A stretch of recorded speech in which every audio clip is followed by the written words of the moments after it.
অন্তর্বর্তীকালীন সরকারে যারা আছেন তারা পরীক্ষিত এবং ভালো লোক বলে মন্তব্য করেছেন ডক্টর কামাল হোসেন। নিজ দলের ৩১তম প্রতিষ্ঠা বার্ষিকী উপলক্ষে জাতীয় প্রেসক্লাবে আলোচনা সভায় তিনি বলেন, ভালোবাসা পেলে আমৃত্যু তিনি জনগণের জন্য রাজনীতি করে যাবেন। যারা টাকা দিয়ে নির্বাচন করে ক্ষমতায় আসে এবং মন্ত্রী হয় তাদের একসময় দেশ ছেড়ে পালাতে হয় বলেও মন্তব্য করেন তিনি।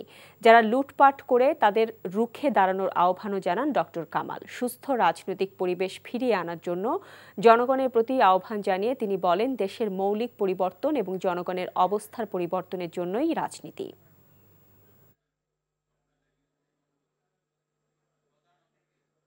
দুর্নীতিমুক্ত সমাজ,